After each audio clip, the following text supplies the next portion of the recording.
Okay, we are ready to begin.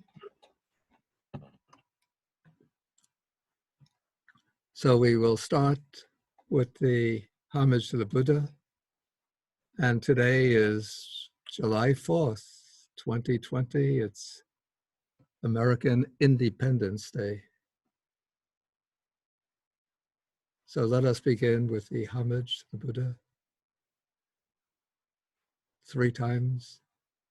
Namo tassa bhagavato arahato samma sambuddhassa.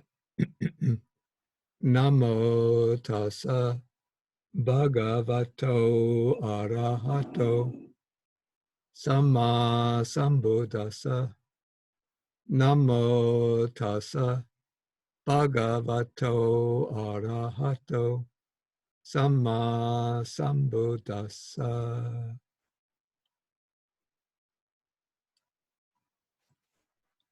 Okay, so on this Independence Day, we are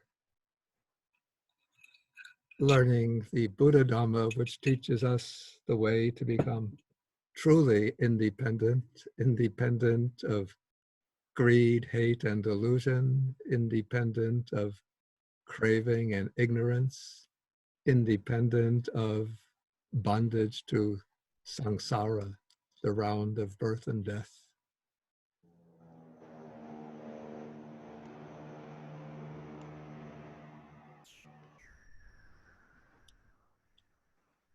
And so I'm sharing the screen. I think everybody can see the screen.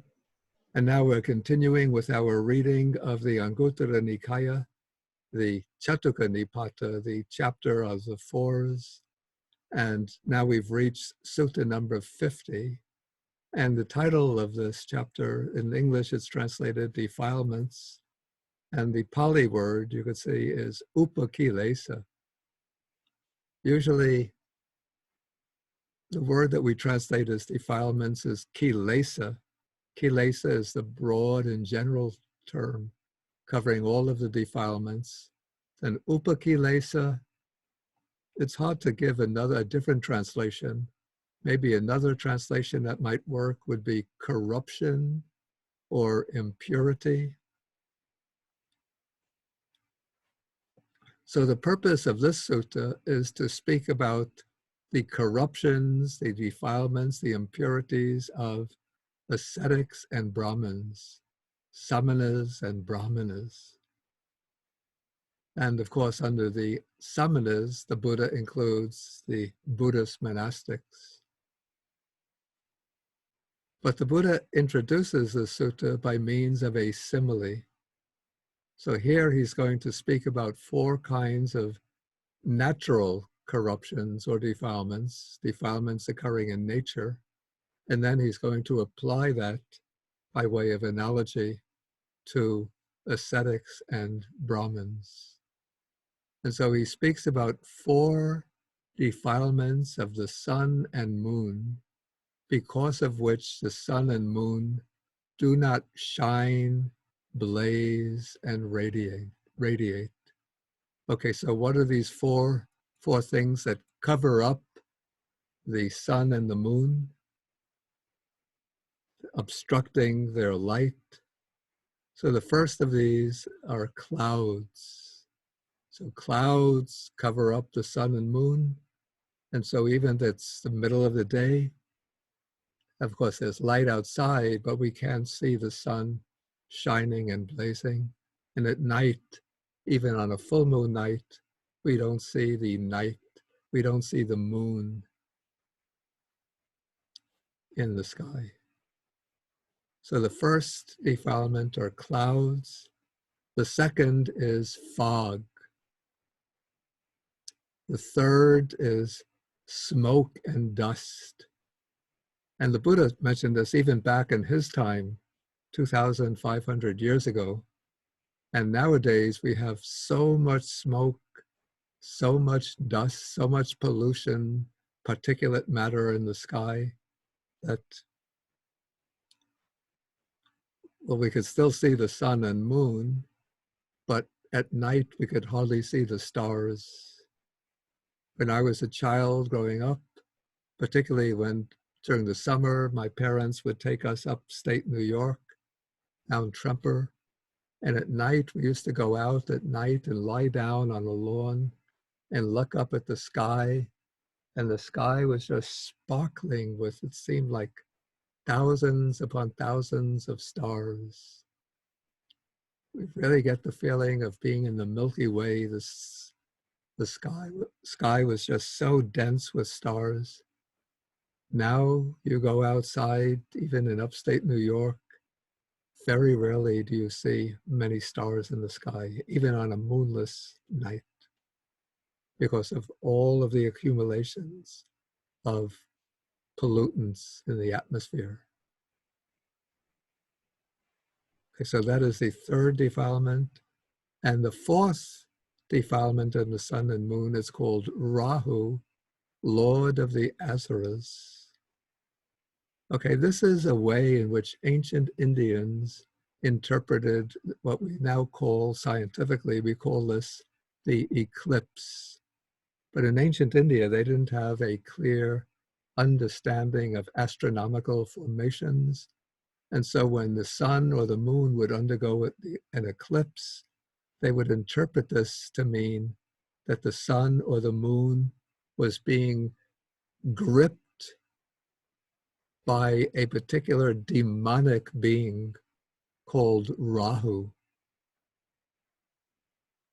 And then when the eclipse would come to an end, they would interpret this to mean that the sun or the moon had been released from the grip of Rahu. Okay, so those are the four defilements, corruptions, impurities that cover up the sun and moon so that the sun and moon do not shine, blaze, and radiate. Okay, so now the Buddha takes this analogy and applies it to the particular area in which he is concerned, that is, with the conduct of ascetics and Brahmins, particularly his own monastics.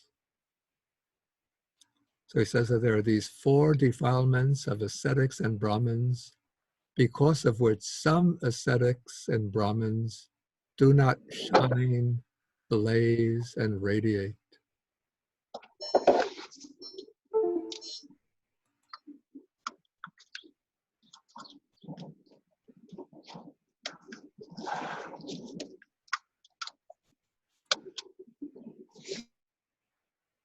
I have to ask all participants to mute themselves. Otherwise, various noises come across and interfere with those who are listening.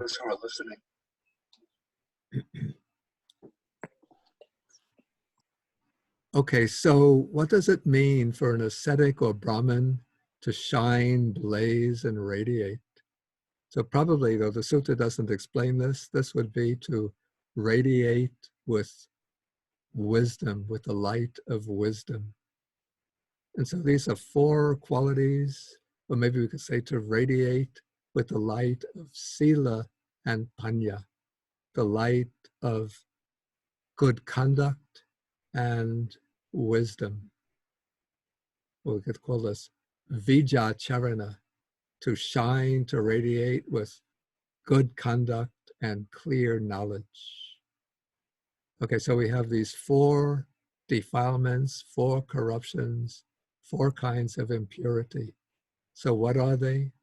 The first is that there are some ascetics and Brahmins who drink liquor and wine and do not refrain from drinking liquor and wine. And this is actually a precept that the Buddha laid down not only for monastics, but also for lay disciples, for lay followers. So within the code of the 5 precepts, we have the 5th precept is Sura Merya Majja Pamada Tana Veramani Sikapadang Samadhiyami. I undertake the precept to abstain from the use of wines, liquors, and other intoxicants. And the reason why the Buddha laid down this precept, whether for householders or for monastics, is because liquor and wine, first of all, it clouds over the mind. It obscures clear cognition. It destroys one's mindfulness and clear comprehension. And under the influence of liquor, wine, and other intoxicants, one easily loses one's sense of shame and fear of wrongdoing, and one slip down the slope into different types of unwholesome conduct. And there's a sutta actually that is found in the Digha Nikaya, the Sigalika Sutta,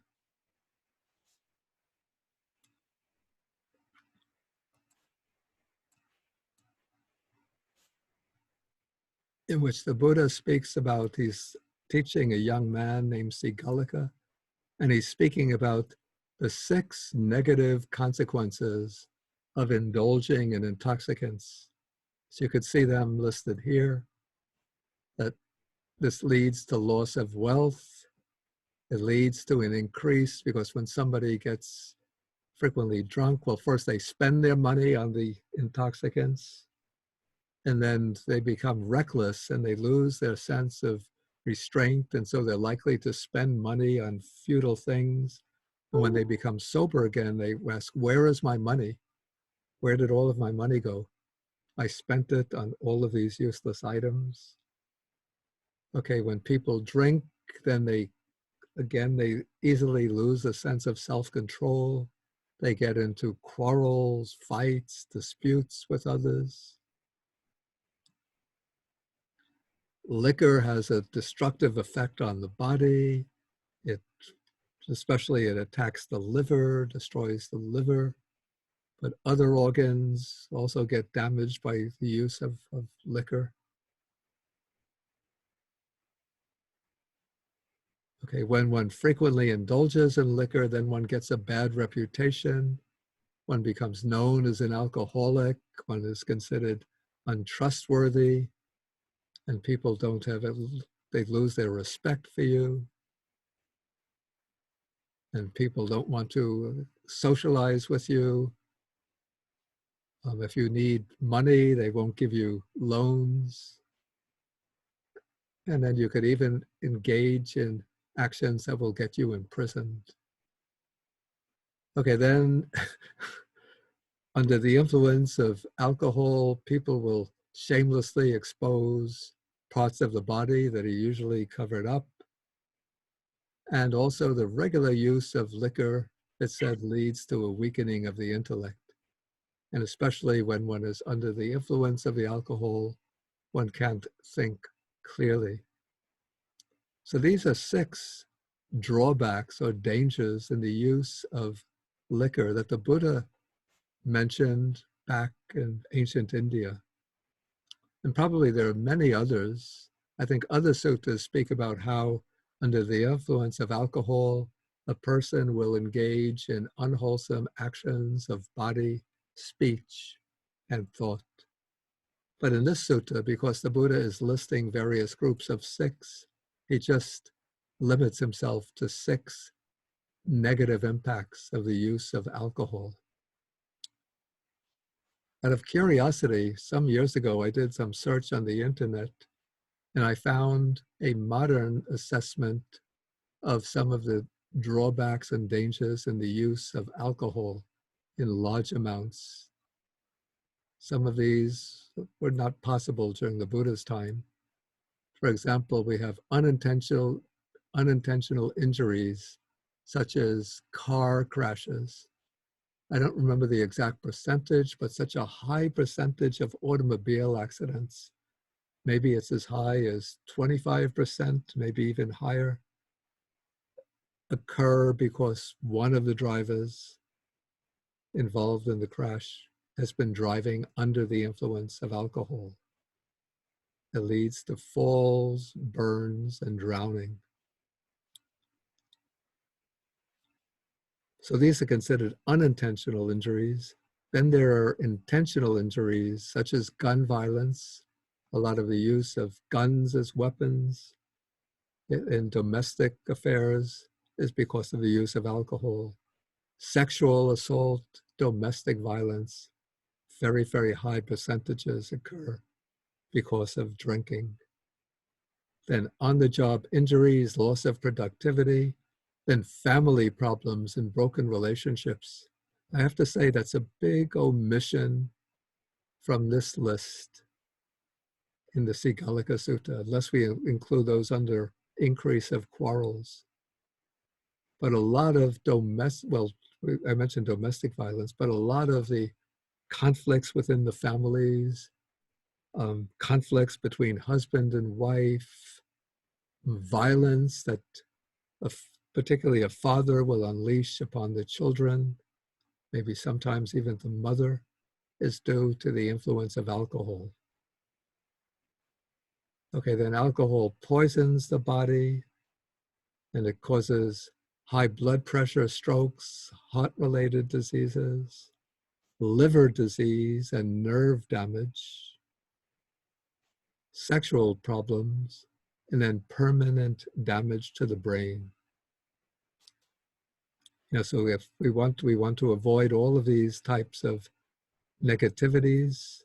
And so for this reason, we should abstain from the use of alcohol and other intoxicants, and particularly ascetics and Brahmins or monastics have to maintain their mindfulness, let's call their awe-inspiring dignity of their deportment. And so if you have a Buddhist monk under the influence of alcohol, speaking with slurred speech, sloppy in the way they carry their body, maybe speaking all sorts of nonsense if they're giving a lecture, and then blacking out under the influence because they're too drunk, and it will create a negative impression in the minds of the audience or those who observe the monastic. And you might think, well, because of the strict discipline of the Buddhist monastic order, we never have to worry about something like this happening. But in fact, what I've heard, I don't think I've seen this myself, but I've heard that in Japan, it's quite common, even in the Zen tradition, for the Zen monks to break out the sake. Is that what they call it? Sake? It's rice wine. And they might have a sesshin. That's a week-long period of strict meditation. In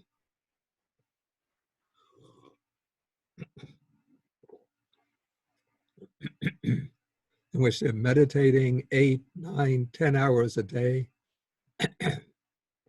striving and struggling for some glimpse of enlightenment. But then when the sesshin is over, to celebrate, out come the bottles of sake, and the bottle gets passed around, and even the monks get drunk. Yeah, so I say that's quite disgraceful behavior for Buddhist monastics. Okay, so this is the first corruption or defilement, and that is the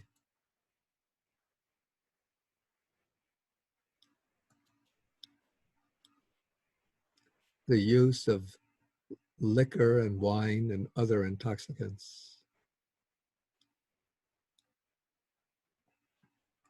Okay, the second defilement or corruption of ascetics and Brahmins is indulging in sexual intercourse. Okay, this needs a little word of explanation. Unlike certain forms of Christianity, Buddhism doesn't regard sexuality as being inherently sinful. There's no conception in Buddhism of something like original sin, and sexuality is not considered in any way a degradation of the body, a fall from grace, not regarded as sinful. But the aim of Buddhist practice, the Buddhist path, is to attain liberation from the cycle of birth and death, from samsara. And what keeps us in bondage to samsara is tanha, craving, or nandi raga. Raga nandi, the attachment and delight in sensual pleasures. And so if one wants to get free from birth and death, one has to get free from craving. And to get free from craving, one has to put a brake on that craving, to curb the expression of that craving. And one of the most powerful forms of craving mentioned in the Buddhist texts is kama tanha, the craving for sensual pleasures, particularly sexual pleasure. Now, the Buddha doesn't put a complete brake on sexual indulgence on all of his disciples, because he recognizes that people are different, and it's only really very, very few that have the capacity for permanently observing brahmacharya, celibacy.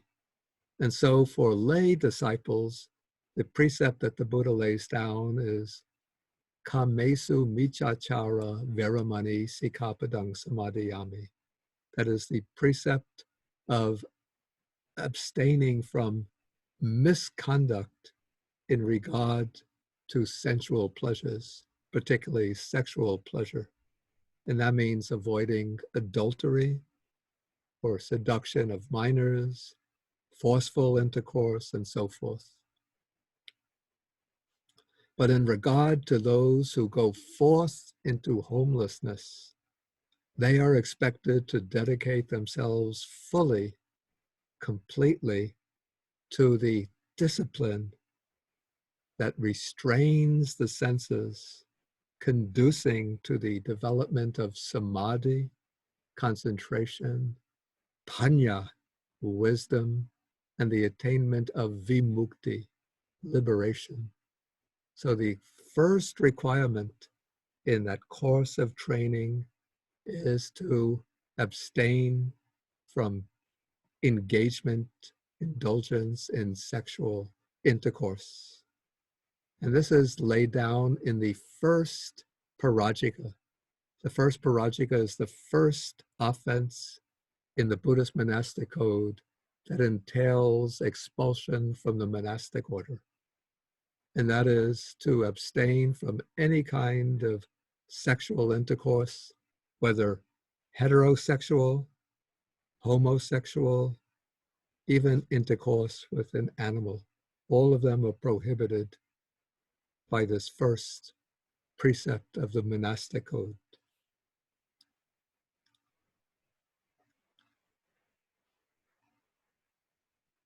Okay, so this is the second defilement of ascetics and Brahmins, because of which ascetics and Brahmins don't shine, blaze, and radiate.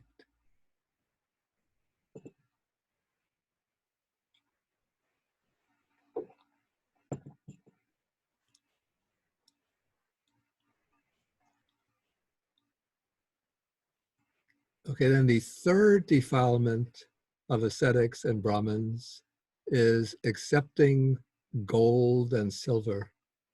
This is Jata Rupa Rajata, which was gold and silver, but by extension, this will apply to accepting money, to accept offerings of cash. And I have to make some qualifications regarding this particular principle.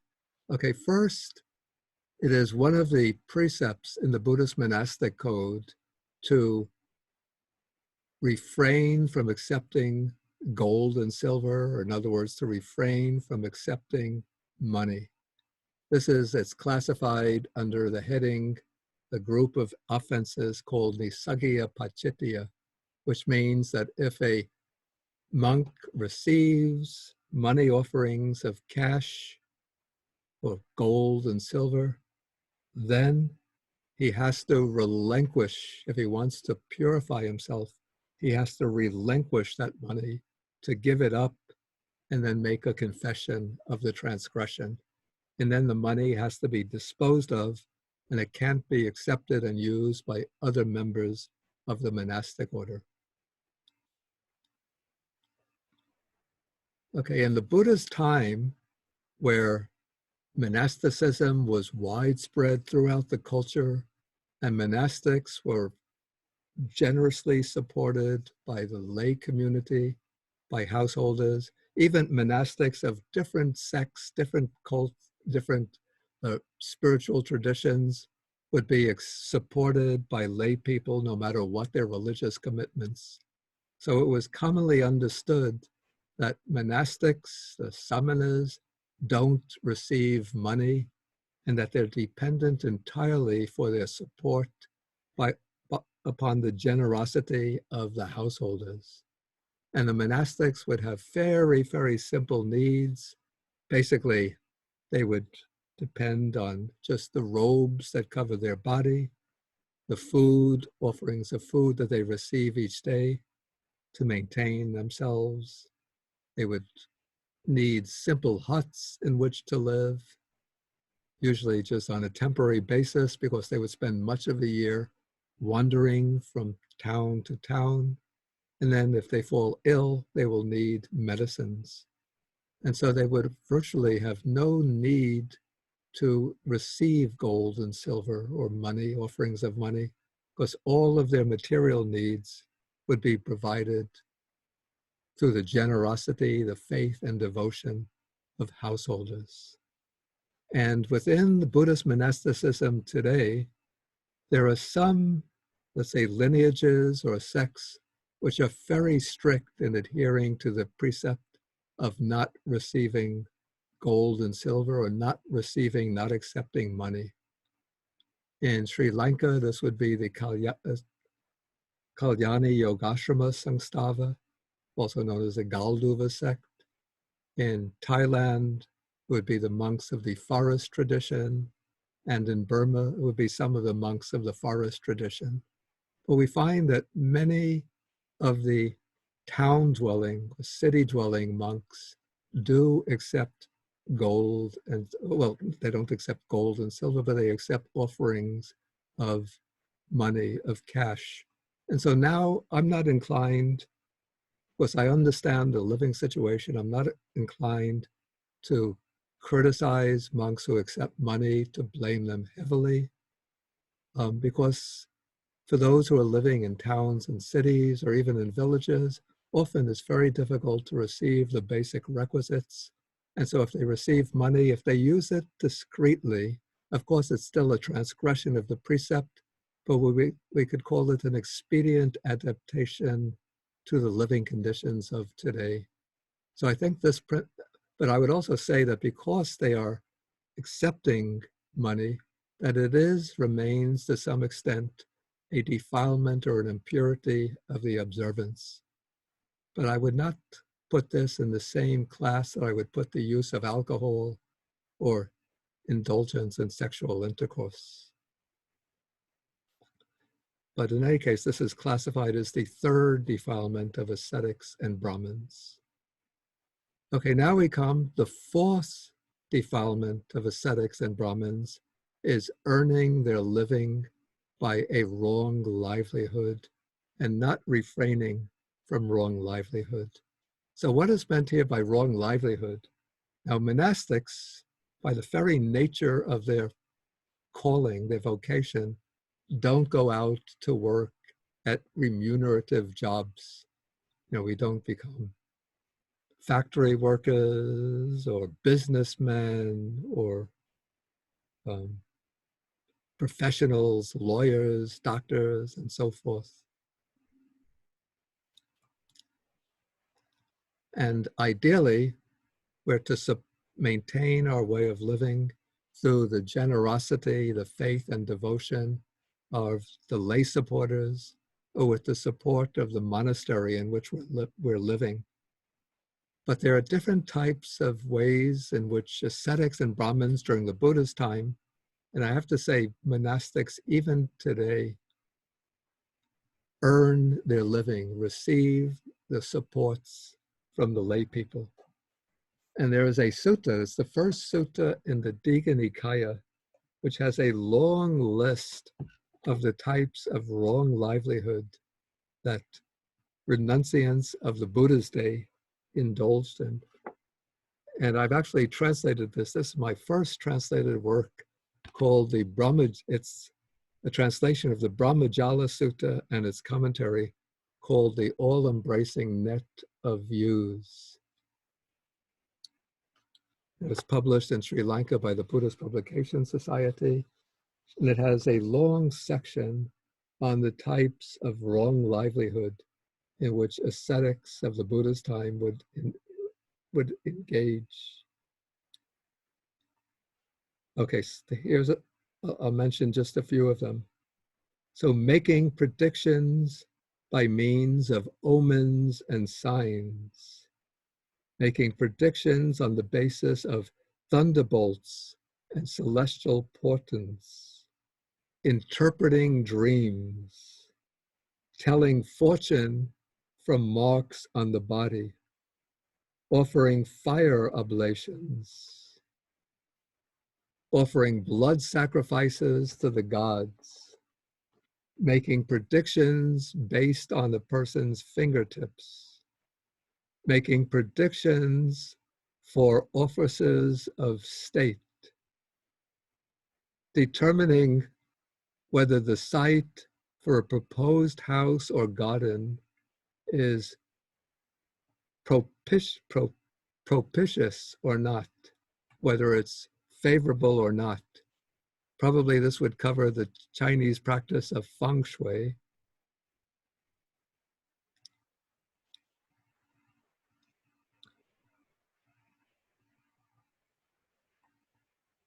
Foretelling the number of years that a person has to live.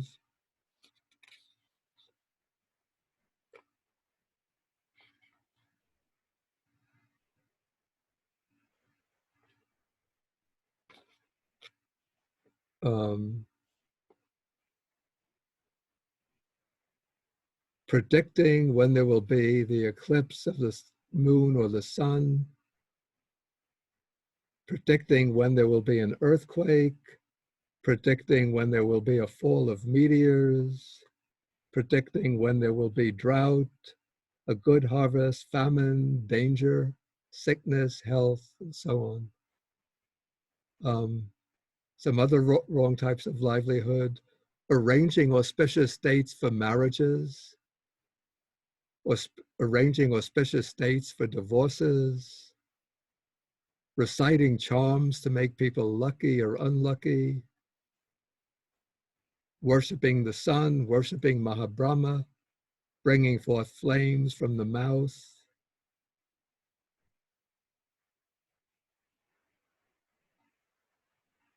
reciting spells to induce virility and to cure impotence, and so forth. Okay, so this will give you some idea of some types of wrong livelihood.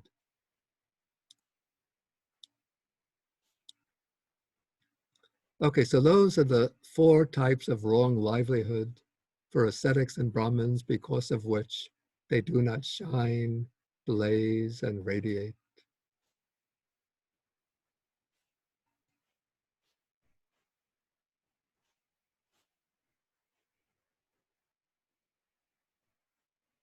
Okay, maybe we could take some questions now about the sutta. And I think you know how to ask a question. There should be in your participant box a symbol for a hand. So if you want to ask a question, you click that symbol, and then you will get online and I will call you in turn. Okay, Vinyu. Good morning, Bhikkhu Bodhi. Yeah. I have this question regarding the blessing from the monk, but normally in my tradition, we normally go to a Sri Lankan temple when that we present the requisites to the monk, and normally he will, the venerable will give me a blessing. So is that not allowed Oh no, under what? that's certainly allowed. Yeah, But that's just now you were mentioned about DN1 of reciting the charm. So is the charm equivalent to blessing? reciting a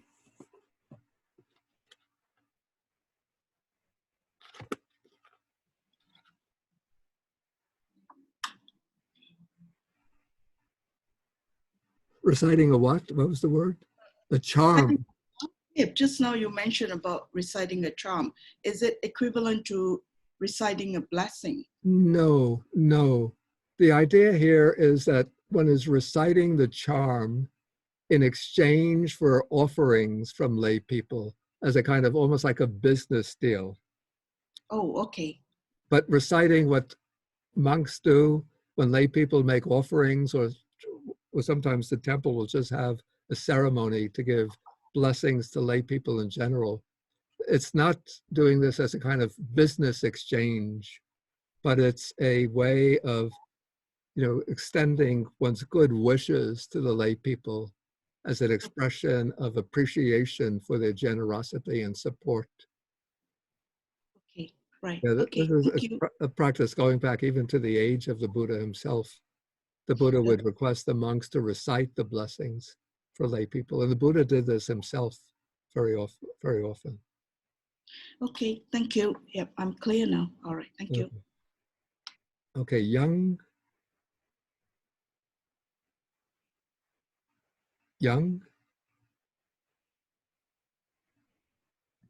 Yes. Yeah, you can ask your question. I see you have your hand raised. Okay. Can you hear me? Yeah, I can hear you. Yeah. Okay. I'm wondering, when Buddha teaches, how come always he addressed the teaching to Samano and Brahmano together? What does it mean, ascetics and Brahmin? Is it bhikkhu? Does it mean bhikkhu? Not in this case, not necessarily. Okay, let's first distinguish the Samanas and Brahmins. Okay, these were two groups of, let's say, religious people in the Buddha's time. The Samanas were those who renounced the household life and went forth into homelessness to devote themselves to the quest for liberation. The Brahmins were members of the Brahmin caste, whose function was to learn the Vedas, the ancient Brahminic scriptures, to recite the Vedas, and generally to perform ceremonies and rituals relating to the household life. They would recite the auspicious ceremonies on the occasion of birth, marriages, other important events in the life of people. But the Buddha took this term Brahmana and used it in his own teaching to mean arahats, those who had reached the highest level of attainment. But here, when the Buddha is speaking about defilements of ascetics and Brahmins, I think when he's speaking about Brahmins, he's speaking not about the householder Brahmins. The householder Brahmins would marry, raise families, and live the household life. But there were also Brahminic orders of renunciants who came from the Brahmin caste but went into homelessness. And so there would be these two kinds of groups of ascetics. One would be the samanas, who are not followers of the Vedas, who are independent thinkers, like the Buddha himself and other contemporaries like Mahavira, the founder of Jainism. And then there were the Brahmins belonging to the Brahminic renunciant orders. And so when the Buddha uses that expression here, ascetics and Brahmins, he's referring by ascetics to all of the ascetics who have renounced the household life and when he refers to Brahmins, because he also is including abstaining from sexual intercourse, this must be the Brahmins who have entered upon the Brahminic religious orders, renunciant orders. I see, thank you. Okay, Chami Miller.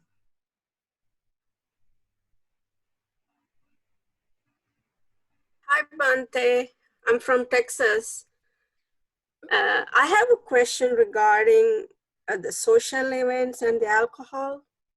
Yeah. And one point I went to this fundraising event for, it was for the sheltered children. But in the fundraising event, first 2 hours of that event, they serve unlimited amount of alcohol. And their rationalization behind that, when people become tipsy, they tend to give money. So they raise $1 million. So, I mean, they're doing wrong. I mean, they're serving alcohol to do a good deed. And how would you explain this?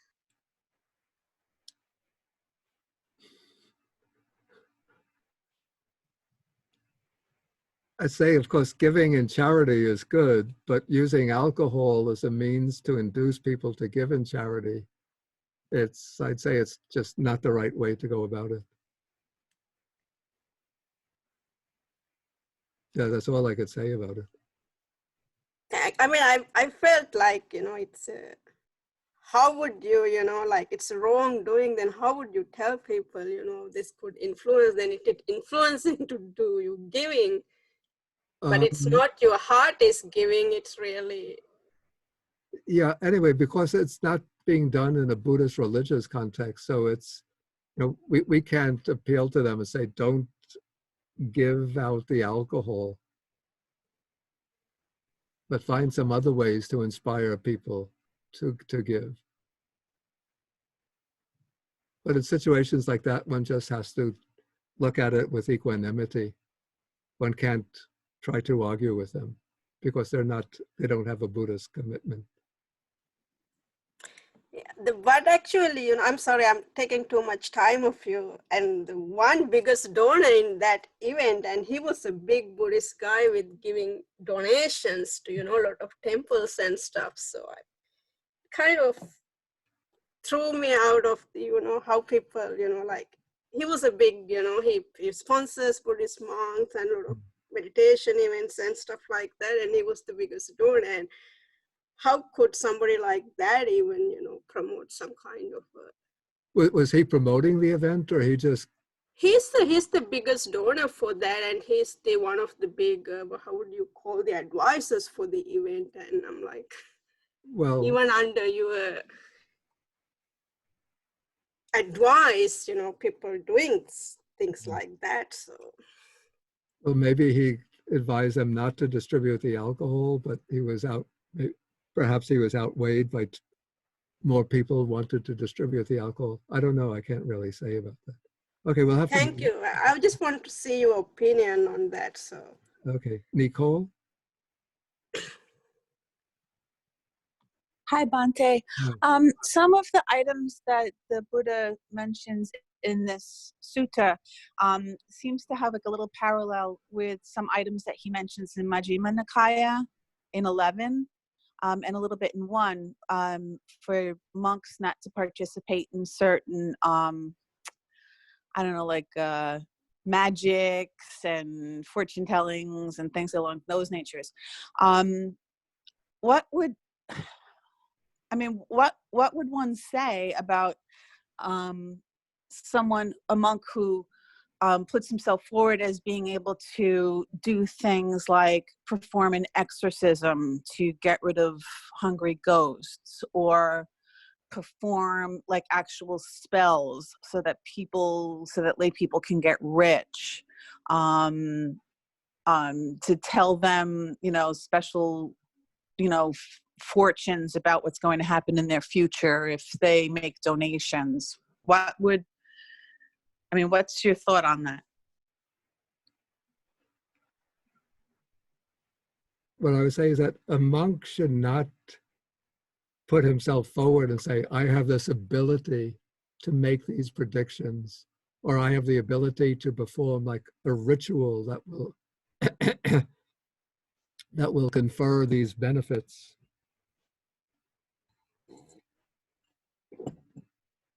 But they can say that, you know, participating in this ritual, performing this, joining the ceremony, generates the merit that leads to good health, long life, and so forth. That would be legitimate, but not to claim special powers and abilities for oneself, and not to make fixed promises that this is inevitably going to follow. Does that make sense?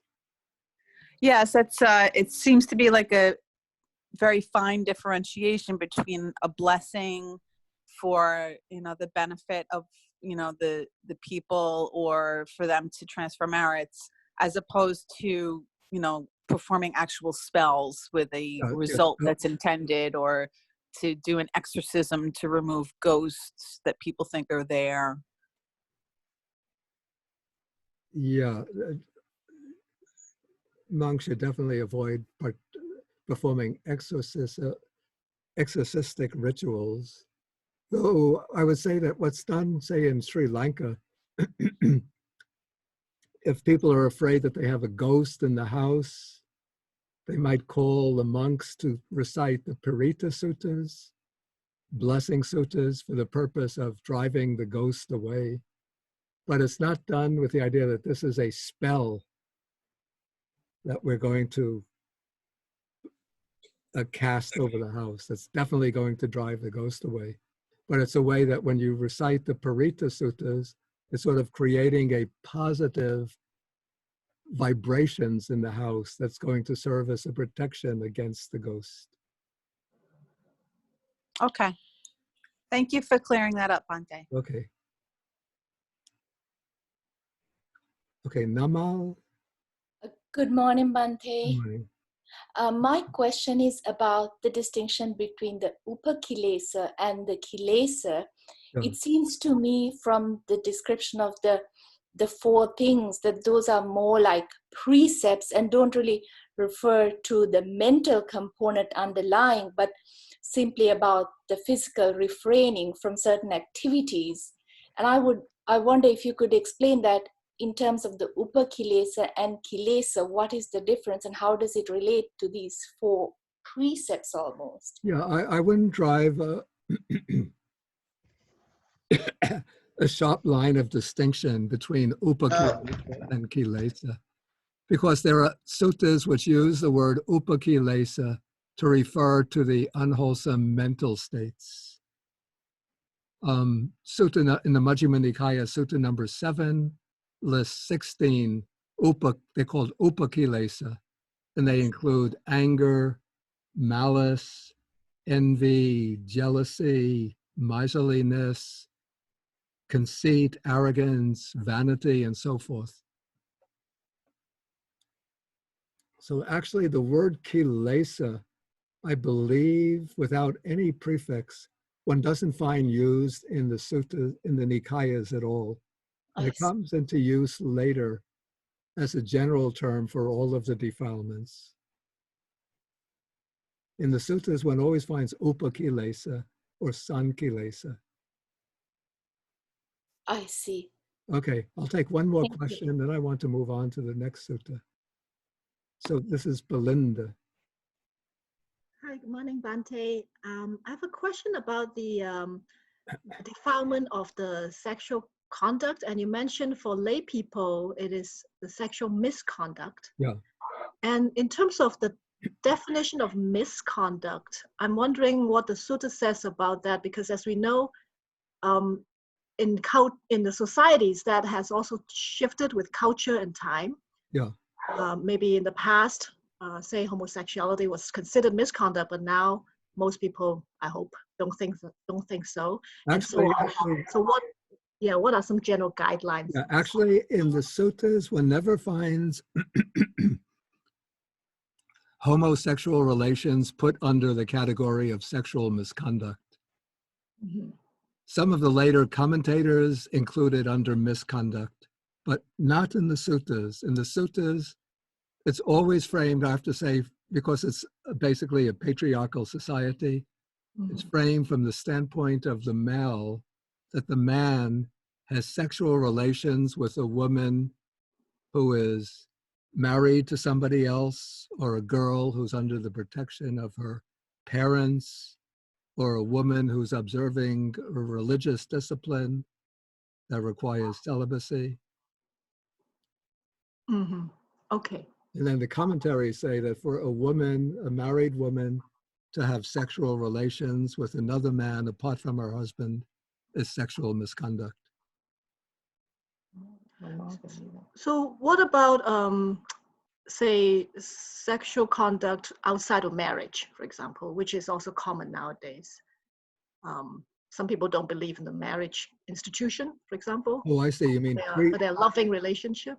Yeah, that would not be sexual misconduct if the person is not being unfaithful. If it's a person is married and they have sexual relations outside the marriage, that would be a kind of sexual misconduct because it's violating the pledge of fidelity. But people, let's say a couple who are not formally married, but they have sexual relations, that's not sexual misconduct, because the sexual misconduct comes when a person either breaks the pledge of fidelity to their partner or interrupts and transgresses against a relationship between another person and their partner. Thank you. Okay, we're going to have to move on now because I wanted to come to the next sutta.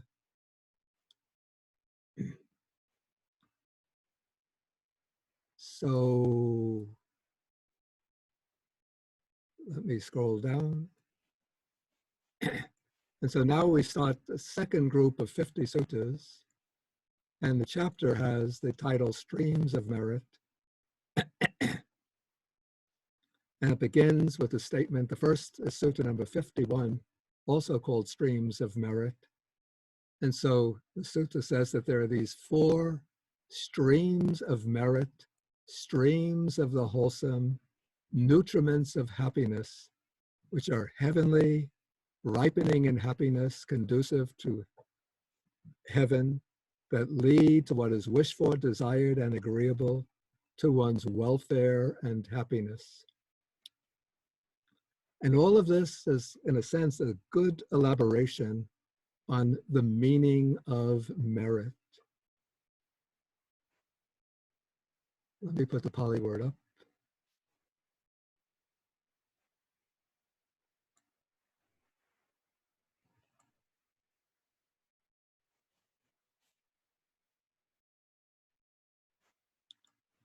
Yeah, the Pali word that's translated merit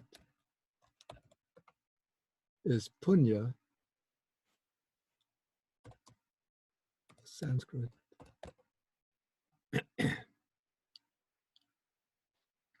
And punya, in effect, is equal to wholesome karma. But it's wholesome karma looked at from the standpoint of its ability to produce, to bring about desirable results. And so in the sutta, we see that it's said to be streams of the wholesome that ripen in happiness, that lead to heaven, that lead to what is wished for, desired, and agreeable to one's welfare and happiness. So what are some of the things that are considered desirable, wished for, desired, and agreeable? Things that people wish for are long life, good health, wealth, let's say financial security, good friendship, good education,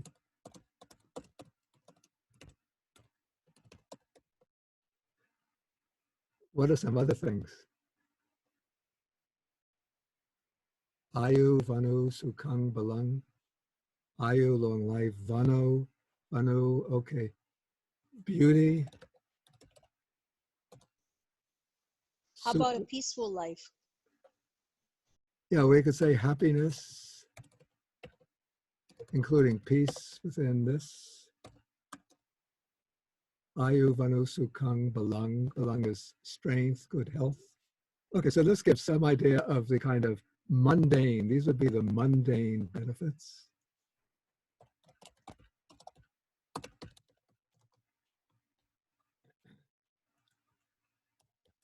And then we have spiritual benefits.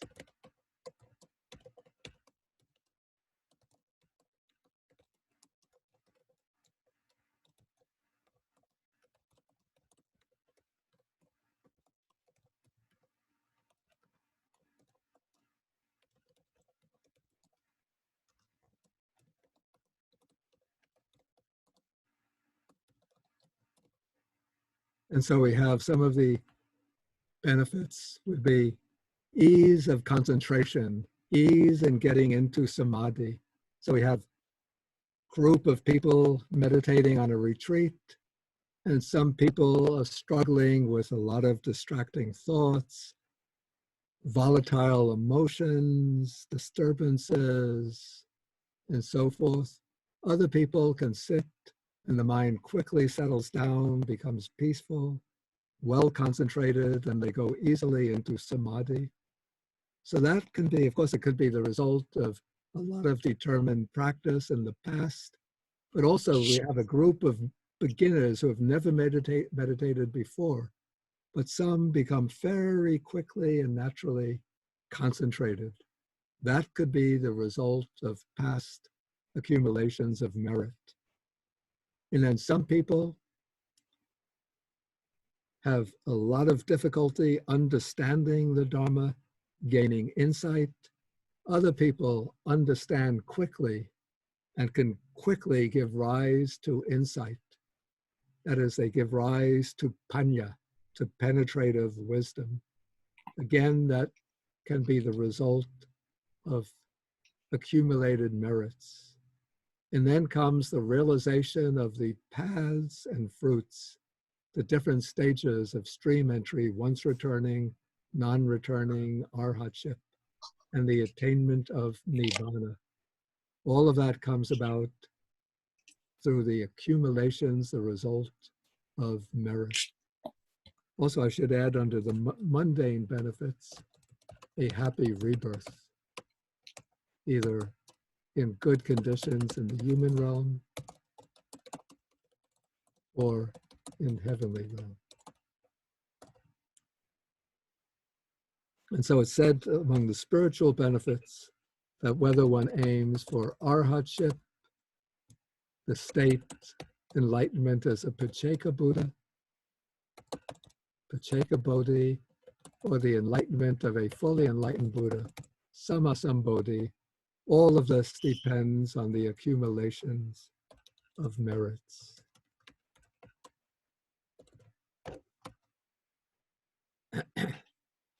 Oh, Bhante, I just wanted to clarify, there's a distinction between punya, which you said is wholesome karma, and pinya, which is wisdom. Is that correct? Yeah, they're completely different things. Okay. The words maybe look similar because there's only one difference. In Pali, they look similar. Yeah. They're completely different from in the Sanskrit. Panya or wisdom is prajna.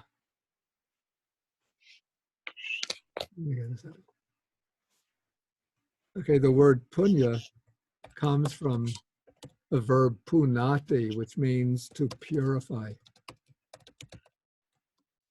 So punya or merits are things that help to purify the mind.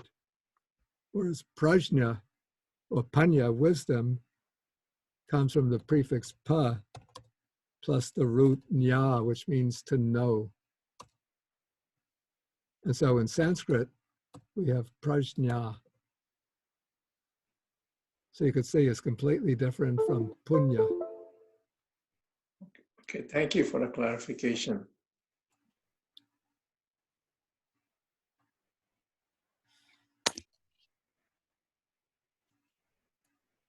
Okay, so there's a tendency that I found amongst Western, especially Western Buddhists, to disparage and diminish the importance of merit, thinking, that's just for traditional religious Asian Buddhists.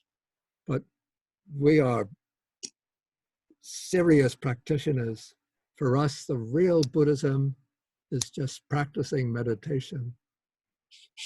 And then they sit and meditate and have many problems quieting the mind, getting angry with their meditation, angry with their fellow practitioners, upset with their teacher. But traditional or real Buddhist practice requires both punya, merit, and jnana, knowledge and understanding. So we call these the two accumulations, punya and jnana, the accumulations of merit and the accumulation of knowledge or understanding. And together, these lead to enlightenment.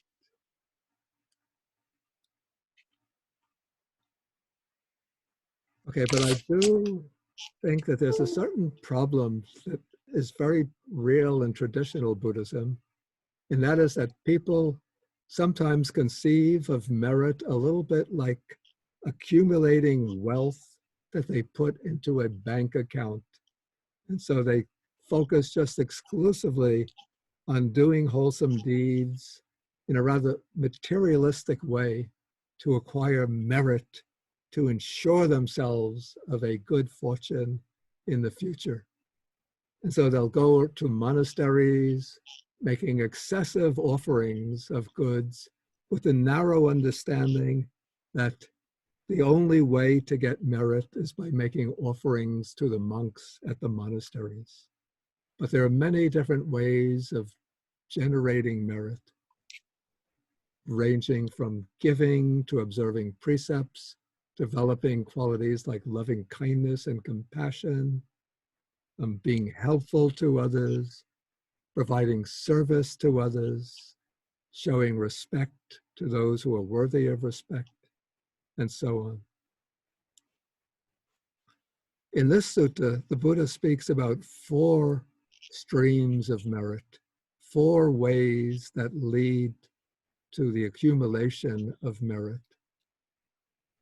And he speaks about these are basically offering the 4 requisites to a monk who enters and dwells in what is called a measureless concentration of mind, a measureless samadhi. So the offerings are the 4 requisites of the monastic life: robes, alms food,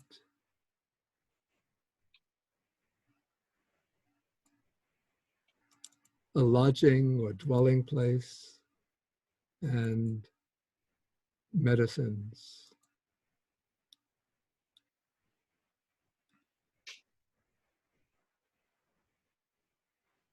And so it's said that a person who makes offerings to a monk, or I should say a nun, who has entered into this measureless concentration of mind, acquires what's called a measureless stream of merit. We would say a very vast stream of merit. Now, this is an interesting point, sort of a little bit hard to understand.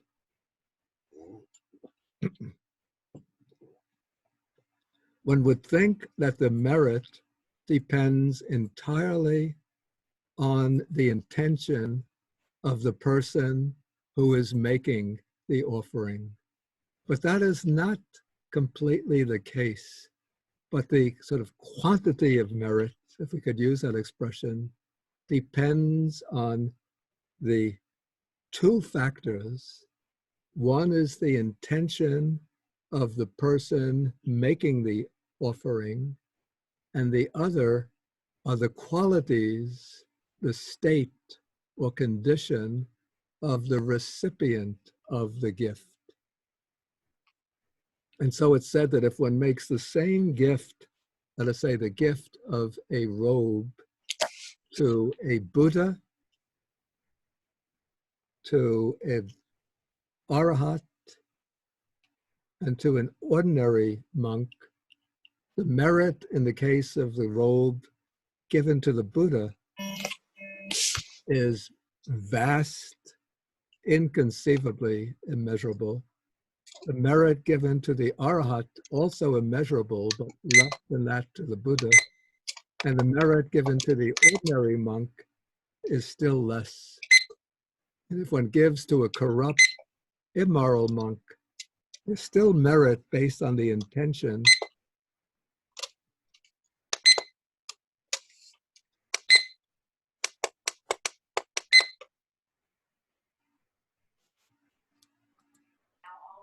Yeah, I have to ask people to mute their microphones. We get disturbing noises every once in a while.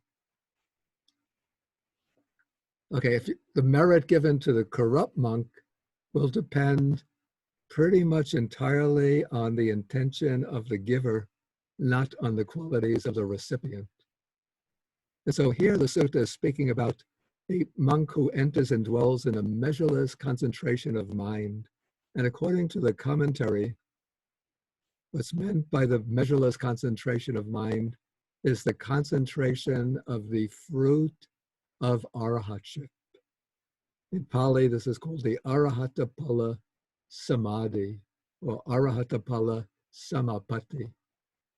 So this is, the monk in this example is an arhat, and the arhat has access to a special kind of samadhi in which one experiences directly the bliss of nibbana. It's a concentration in which one leaves behind all the ordinary objects of samadhi, whether kasina, the breath, every mundane object, and the mind becomes absorbed in the direct experience of the unconditioned, deathless state, nibbana.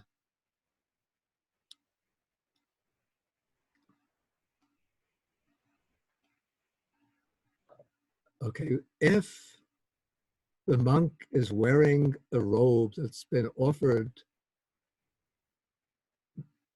by a particular person, then the person who is offered that robe acquires a measureless stream of merit.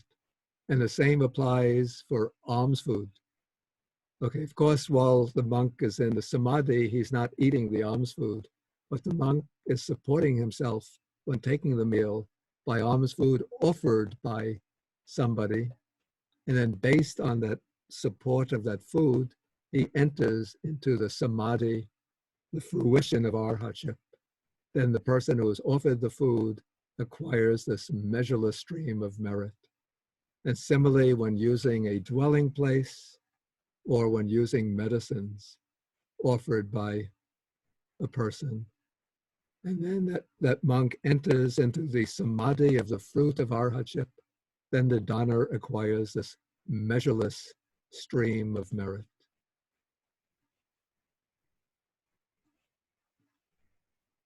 Okay, so those are the 4 streams of merit. And then the Buddha illustrates this with a simile.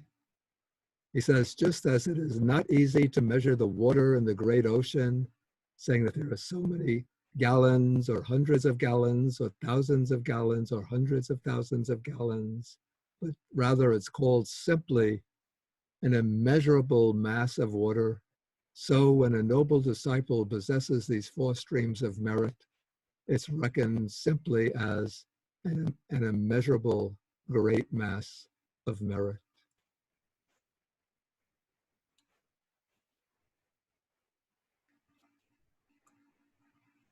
Okay, maybe we take some questions now.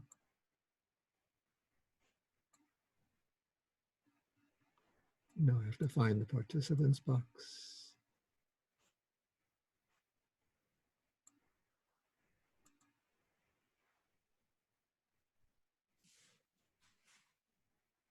Okay, Chami. Hi, I have 2 scenarios. If you would, rationalize it for me. So for the regarding merit, so you have a giver, then you have two receivers, then one receiver is really need. Let's assume it's medicine. So they both needy for the medicine, but one is a holy person, the other one is a regular person. So the merit you're giving to the holy person gonna be more. Yeah. Yeah.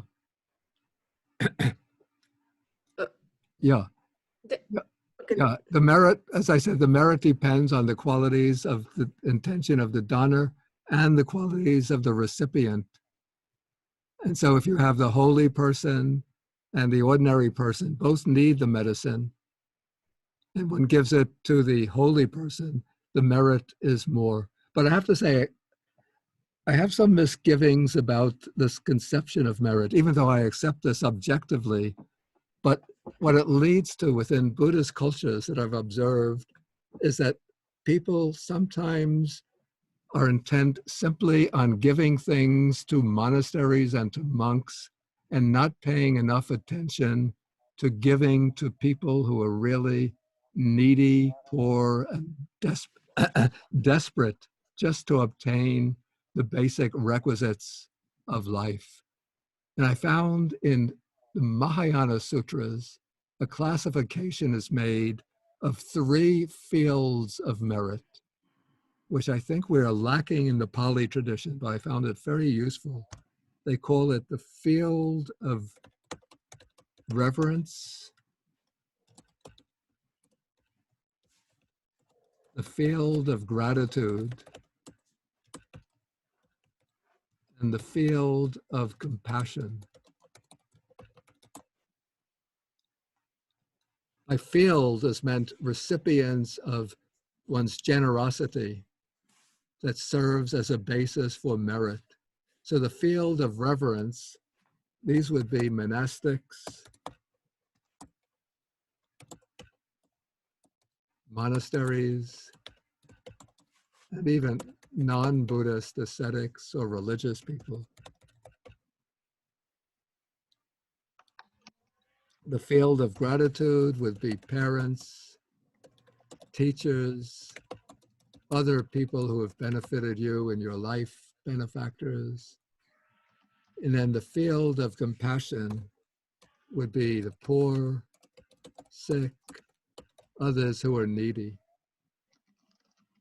Yeah, so I think I would say within contemporary Buddhism, we need an expanded conception of the fields of merit. So we just don't focus narrowly on giving things to people who are considered holy or living a holy life, but practice generosity or extensions of compassion to those in other groups. Thank you. Okay, Nicole?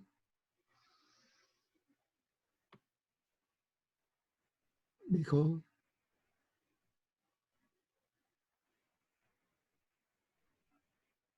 Okay, then we pass to Vinyu.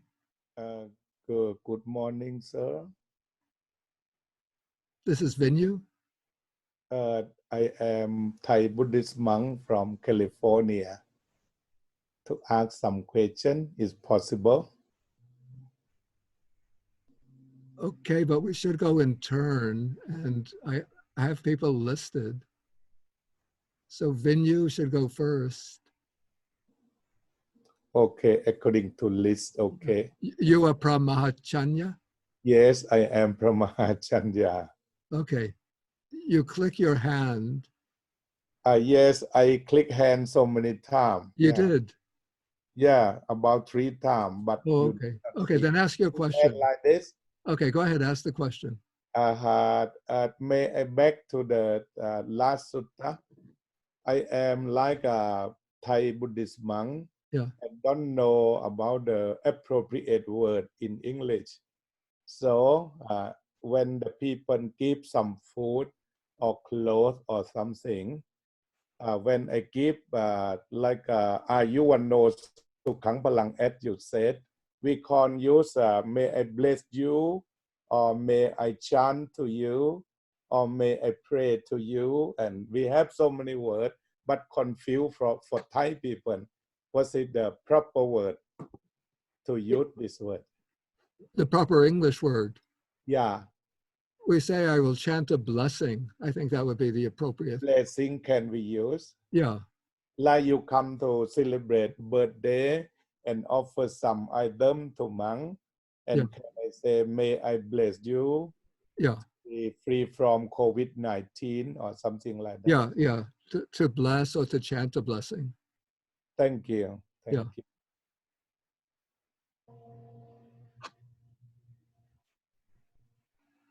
Okay, then Namal. Namal. Bhante, can I ask a question? Who is this? Vinu. Oh, yeah, I had called you then. Okay, go ahead, ask. The chat is disabled, and so is the hand. My hand is still up. No, I mean, there is no place to have your own turn to be able to ask a question. You should be able to raise the hand. No, there's no hand there that I see.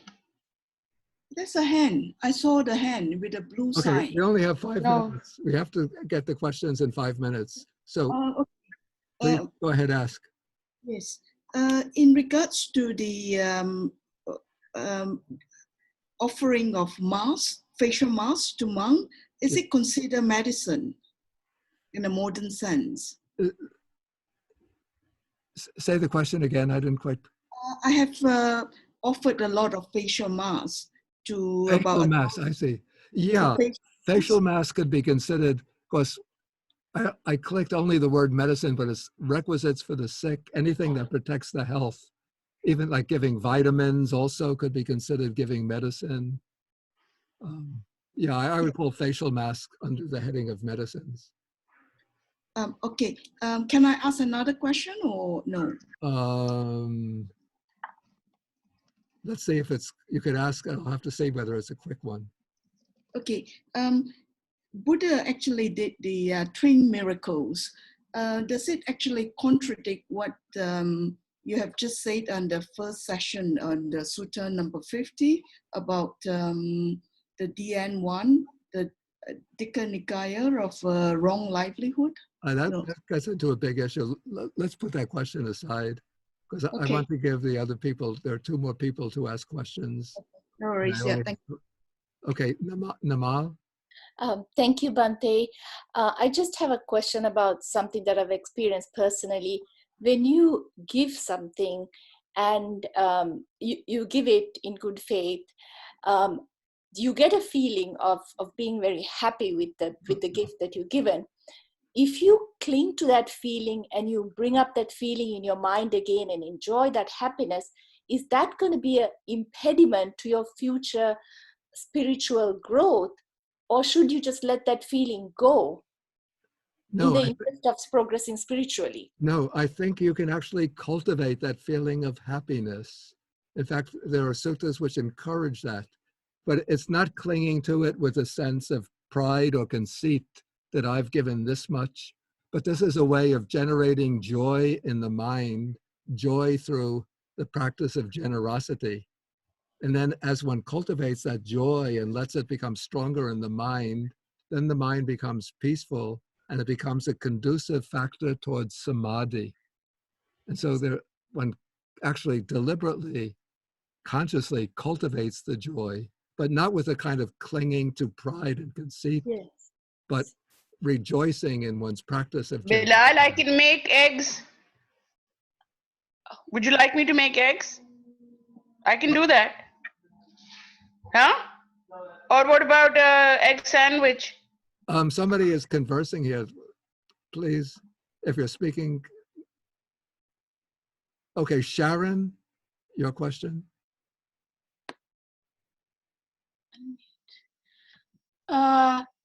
Can you hear me? Yes, good. So I'm trying to understand the difference between the merit that goes to that you get from giving to monastics, benefactors, and the needy. I'm a convert from a Christian tradition, and actually, you know, where the merit that you accumulated giving to the needy was, greater. So I'm trying to think about how this works, spiritually, mentally, and I can see that when I give to a monastic who is perhaps giving a retreat, and I hold that person in high esteem, I am feeling a very close connection, and I see the ways in which that can is like a nutrient to my own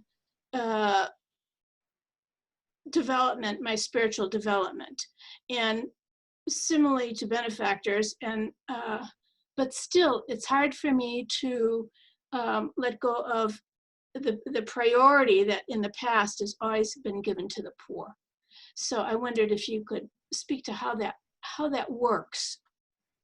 Yeah, in my opinion, that one really has to practice generosity in all, I would say, in both ways. Mm.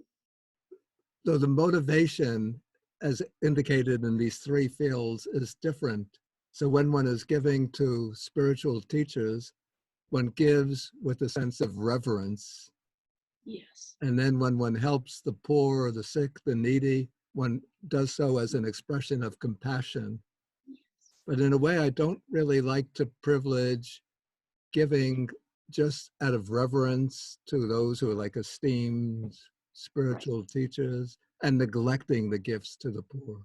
Yes, me too. In fact, I think maybe that's a weak spot in traditional Buddhism, a tendency to overlook the need to give and to help the poor and the needy.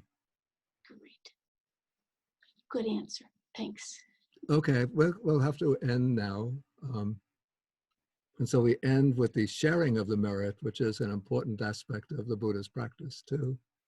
And so let me call up the traditional verses.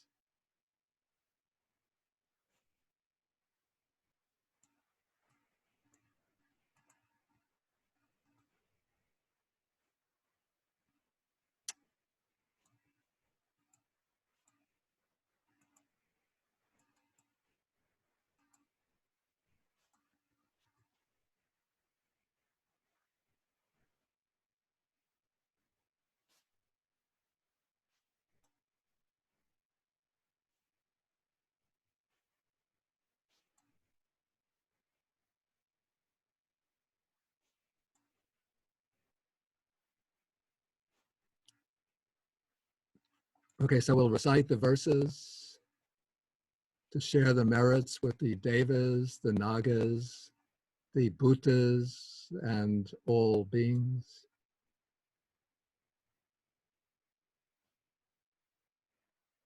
So as I recite, you can recite along with me at your home.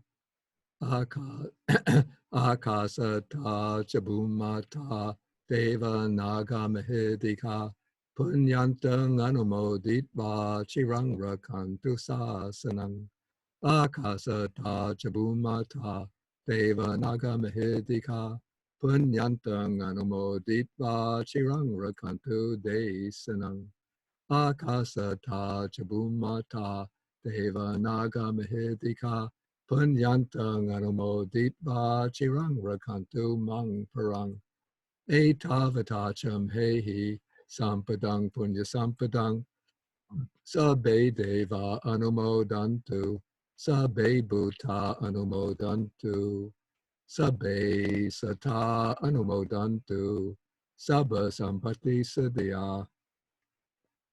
Bhavagupadaya avici hetato etantare satakayupapanna rupya rupicha sanya sanyino dukha pamuchantu pusantu nibuting. Sadhu. Sadhu, sadhu, Sadhu, sadhu, sadhu. Thank you very much, Bante. Thank you, Bhante. Okay, and remember on Sunday, that's tomorrow evening, meditation with Bhante Mangala. Wednesday evening, I conduct meditation over the internet, both from 7 to 8 p.m. And Thursday and Sunday evening from 7 to 8 p.m., 7 to 7:45 p.m. There's by Stephen and Regina Valdez. There is Sutta Thursday and what? and the Sorry. city. Look for it through Google. Okay, thank you. I'll have to go up for the meal now. So Thank you, Bante. Thank you, Bante. Good health to you. Thank you. Thank you, Bante. Thank you. Thank you. Sadhu, sadhu. Satu. Take care. Thank you very much. Thank you, Bante. Thank you.